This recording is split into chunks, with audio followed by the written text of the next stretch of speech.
what's up, guys? Shadow Steel here, and welcome back to Railworks Sundays. I know I had a bit of a break, but we are going to be continuing the old remaster videos that we have been working on for a while now. Now, last episode we did New Jersey Nights. This episode is the military special, Union Pacific, but with a few changes. Now, the original scenario had nothing but the default content, and default weather effects, and default everything. I decided to change that, because since that video's release, a lot of things have been added to Railworks that I really felt like should have been added to the scenario as well. The first thing you'll probably notice eventually is one of the locomotives that are in the contest. I will talk about that eventually, if the game would load. I know it's showing the loading screen there for you, that the whole whatever it is, but for me it's just a black screen right now. So, there we go.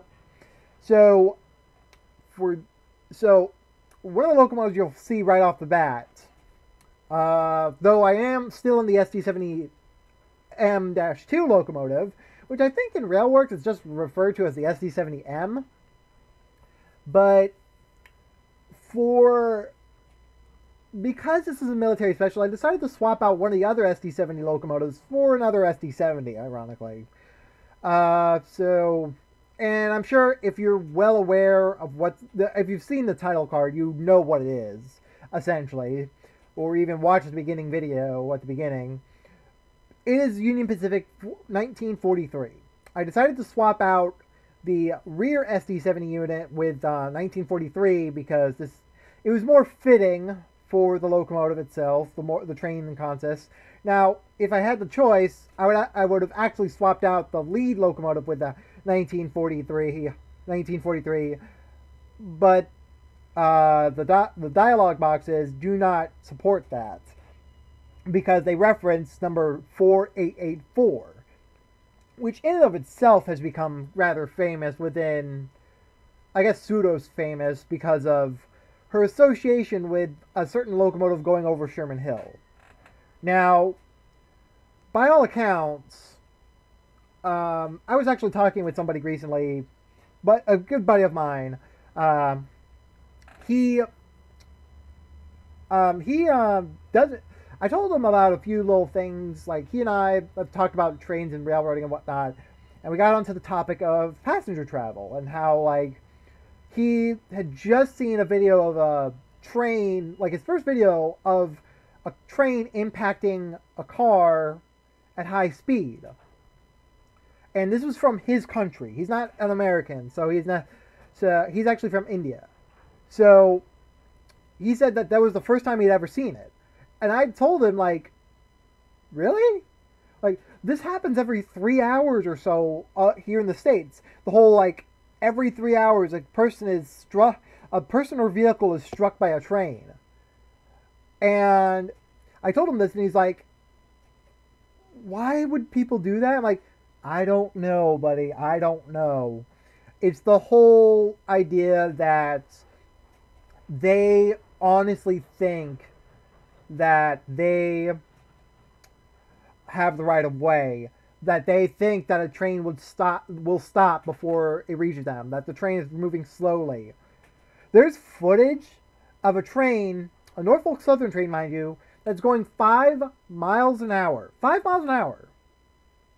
It runs into a semi and it drags the semi probably a good 10, 20, maybe even 30 feet, even knocking down one of the signals on the way over. It knocked down both the crossing lights, one of the crossing lights, and a signal post. And though it didn't go straight through the truck, it was shoving it like it was a toy.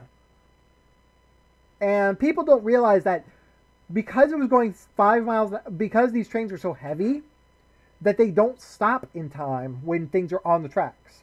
So let's get started with this description here. I am going to have to move up to the camera so I can read this. Engineer of UP Train S RVKCX lead unit, UP-4884 to Laramie Subdivision. We are tied onto our train and at Laramie and are ready to depart eastbound. I don't even know if I got that right, so putting that forward, putting on the lights. Like I said, so there's our lead unit.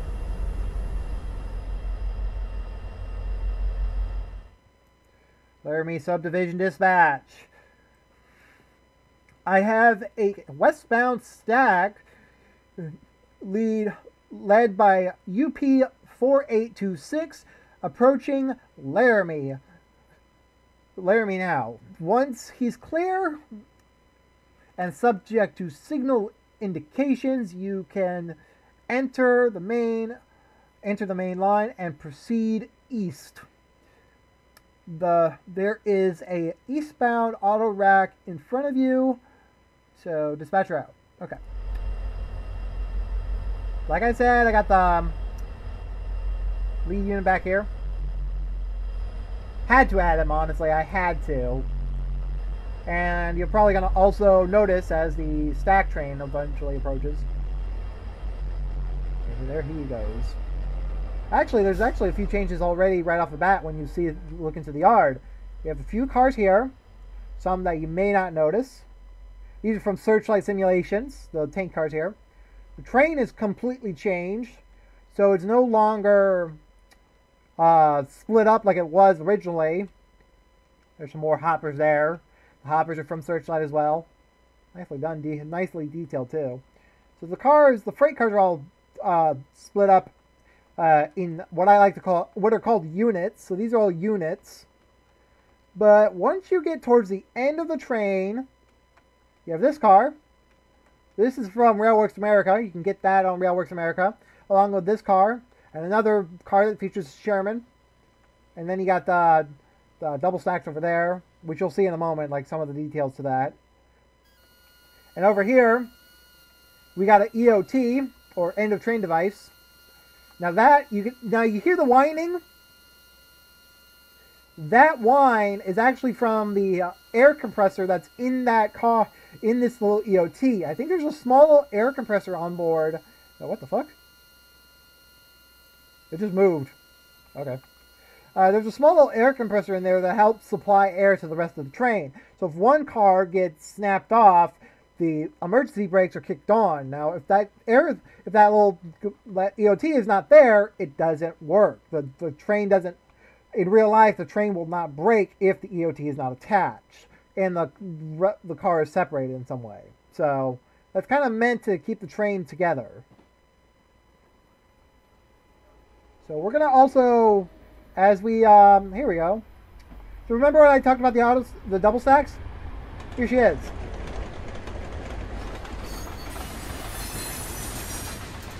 Double stacks, all from Searchlight Simulations here. All the double stacks on this scenario now are replaced with the Searchlight Simulation versions, so they have actual logos and everything. I'm so confused by the one thing though. That's a little weird to me. All right, clear to proceed.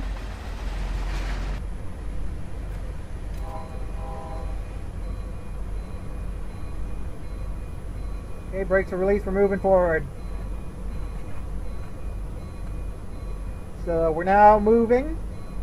So any cars I could replace with Searchlight Simulation cars, I replaced with Searchlight Simulation cars. So like any cars I could replace really, I replaced them.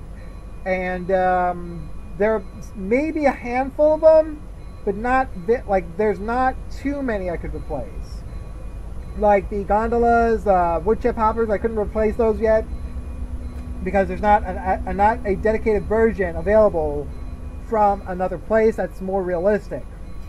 Now, the Abrams that are on the back of this train here, though, are available through Railworks America, and in fairness, were actually versions modeled for Dovetail Games. Keep in mind that is this is an official Dovetail Games model. These are actually in the coding for the Dovetail pack, for the flat car pack, which, by the way, I was glad to hear this, but these flat cars, if you buy Sherman Hill now, you will actually get the, you will now receive the flat cars from TS Rewards, which are the military flat cars. So, there you go, you got that. And I'm just slowly exiting the yard here. We're going to have a speed limit of 15 miles, ooh, 15 actually. So we now have a speed limit of 15 miles an hour. So we can actually depart the yard now. See, I honestly thought we had 10 miles an hour, not 15. Now the lighting you see in the, like, as the train departs, that's actually from the rear unit. For some reason, the headlight flares on the any searchlight simulation locomotives that I've been using lately, with their compatibility and everything, they will be automatically turned on no matter what. So, like, the reason you're seeing a glare on the windshield and everything here is actually because the lights here are classified as on the locomotive. I can't really turn them off remotely without having to go into the cab, I think. Which I don't want to do because I think I actually lose points for that. Alright, we're good. Oops. Yeah. So we're continuing the, like I mentioned before in the previous video, we're continuing the Sherman Hill saga with this particular scenario, the military special. But after that, we're gonna, because the scenario is so long, it's 85 minutes essentially. I'm gonna be splitting it up into multiple parts. But after this episode, I'm gonna be working on another video for Railworks Sundays, and this was actually because of someone that suggested this to me, because I talked a lot about Amtrak to this guy who he and I just talked about trains and whatnot aforementioned. And I said to him, like, his country is heavily reliant, like India and everybody else is heavily reliant on the railroads for their daily lives. I mean, Japan alone, the United Kingdom, everywhere. I mean, they are so dependent on rail travel to get from place to place nowadays. But here in the States, we're so dependent on cars and planes that it only makes sense that our rail infrastructure is not the best. And I was talking to him about this, about how rail travel today is basically the same as traveling on an airline. I mean, I think recently it was announced by Amtrak that they stopped doing full meal services on several routes that were very long. These were like full day trips usually on these major routes. I think like routes like St. Louis to Chicago and St. Louis to Kansas City no longer have full meal services. So these quote-unquote trains now are basically like what they do now on those corridors are send out meals like what you would get in an airline. And granted, a lot of these corridors, like the Eagle River route, I believe, is the main corridor between St. Louis and Kansas City. That's part of the Missouri Pacific lines. It's called the Eagle River because one of the major trains for the Missouri Pacific was the Missouri Pacific Eagle. So it actually traveled down that route. And though Amtrak still operates passenger services between those two corridors, and yes, we have chargers now. The chargers have been operating out of St. Louis and Illinois and everything like that recently. And granted, I understand why people are upset that the P-42s are being retired, but at the same time, I'm actually pretty impressed by the way the chargers look. But I'm getting off topic, but those trains nowadays, they're basically just handing out airline food now. There's nothing that you can really do to for the most part, make your experience different anymore from an airline. So that's one of the most unfortunate things in my eyes to American rail travel. And it's pushing people away. I mean, recently, funding for Amtrak was cut by... And here's the thing. Amtrak doesn't actually own any trackage. I mean, I don't even think they properly own trackage in the Northeast Corridor. I think that area, for the most part, is operated by CSX and Norfolk Southern. I think they primarily operate that area, which in and of itself is a shock for probably a lot of people. I think they only own one proper corridor, or even for that, and even by that standard, the primary traffic on that corridor is freight. We rely on the railroads not for passengers, but for freight. We wouldn't be able to haul this many cars. Like, I was telling him, like, the reason our trains are so long is because the railroads see freight as being more profitable. It's actually one of the reasons why Amtrak was originally formed in 1971, was because the railroads were dropping passenger services so much that there's images of trains from the Union Pacific that were just 5 baggage cars and a single passenger car. All because that mail was the next best thing they had for their express trains then. And even by then, it was overtaken. In 1971, May 1st, 1971, Amtrak was created by the U.S. government. Keep this in mind. Amtrak, or the American Rail Corporation, I think it was it's fully called, I think, was created to help keep passenger services around. And I will talk more about this in the video where I'm running an Amtrak train on Sherman Hill. Yes, I just announced that, honestly, but I will talk about that more in that video. But a lot of corridors, because of that one particular route, one particular action, a lot of measures were made to cut costs, not by railroads, but by, I want to say, the government at that time. I don't know exactly the details, but there is another interesting fact about Amtrak currently that just makes me laugh and makes me say to myself, like, that seems about right for what he's doing. The current CEO of Amtrak was a former CEO of an airlines. I think he was like the former CEO of American Airlines. So think about it. This CEO, who has business information on air travel, takes over a railroad corporation like Amtrak and decides to go, let's make it the same as air travel because my airline is the American airline is profitable, so let's make that profitable by doing the same thing. That is two completely different, no pun intended, trains of thought. Like, you can't, and I mean you can't,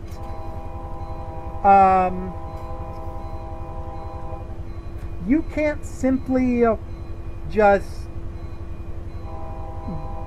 reconfigure a railroad to act like an airline, because there's a lot more intricate parts to a railroad than an airline.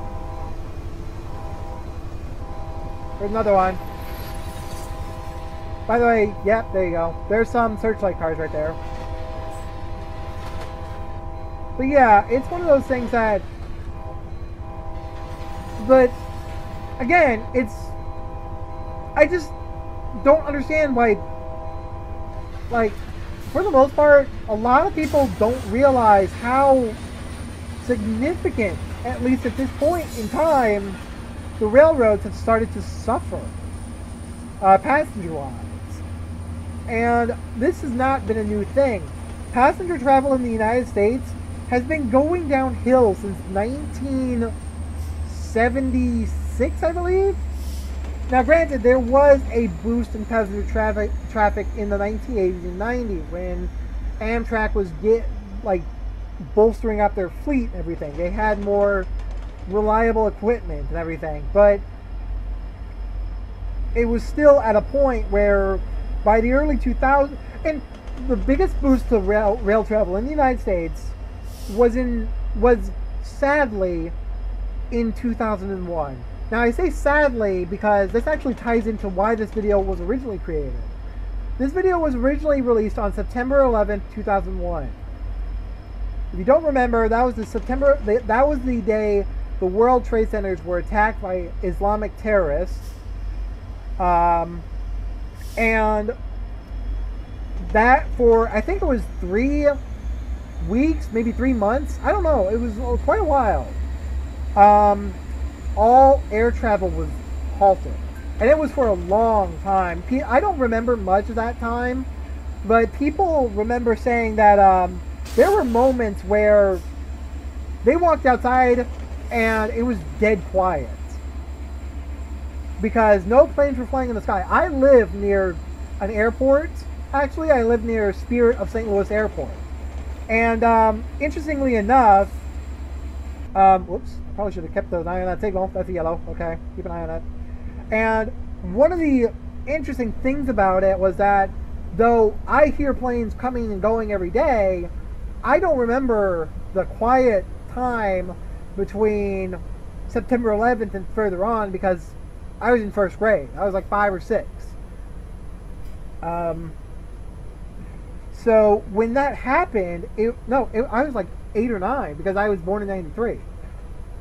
But it was a completely different time, at least to me, in that when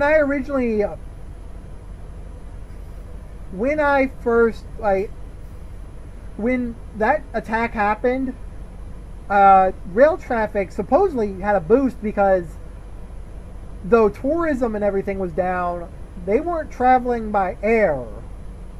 A lot of these people were traveling by train and cars only because it was just a tad safer than traveling on something where you may not have, where people thought this thing is going to blow the fuck up.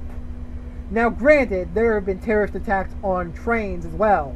There's been famous examples of train cars being blown the fuck up on the TGV, in France and everything. It's one of those like, oops, I should keep an eye on the signal. What do we got? Oh, we got another, okay, I got a yellow bar. But passenger traffic was a little bit safer, and that's where people tried to go for a little bit in 2001. Now, after that, when 2002, 2003, 2004, as time went on, rail traffic dipped back down. Whoops, missed the 14L there. And rail traffic suffered. And 2001 was also a very interesting point in heritage programs too, actually. Now that I talk about it, during heritage operations, there were a lot of heritage operations that started to shut down between 1990 and 2000, the 1990s and the 2000s. I mean, you have the famous example of 1994's shutdown of the Norfolk Southern steam operations, and you have another set of in several other cases, there were several other famous shutdowns. I mean, 1994, Norfolk Southern stopped their operations. 2002, we saw the end of the St. Louis Steam Train Association. You saw several major mergers that would eventually lead to some of the major heritage operations ending as well. I mean, the reason that we have locomotives like Southern Pacific 4449 and Cotton Belt 819 either not running or limited on their trackage is actually because the Union Pacific has their own steam program, and typically there's a big complicated process to have a locomotive like the 4449 travel on UP trackage because it's not officially part of the Union Pacific Railroad.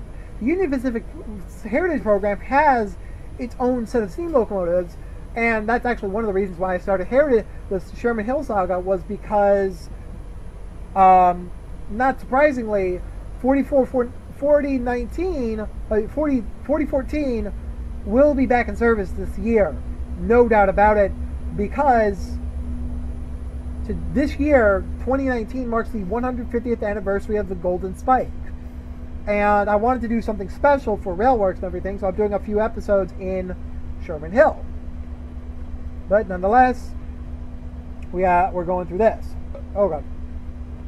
Now, I have enough stuff to play around with in terms of the content and everything, but as a whole, it's honestly just, I don't know. It just, I am shocked, yet not surprised that when people outside of the United States think of American trains, they typically think of the long, heavy freights like what I got. Only because, whoops, I'm speeding now, fuck.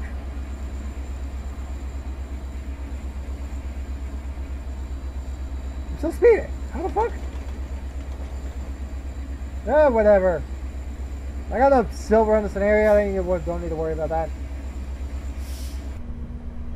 Signal indication! My signal here. Ah! I wouldn't have enough time to stop, so I would SPAD if I did an operational error, so... But yeah, the rail travel in the United States has really, changed a great deal since the early, since the 1950s, when a lot of people, it's just, I don't know.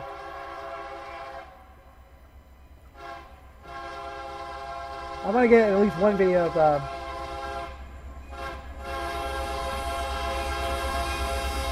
Ah!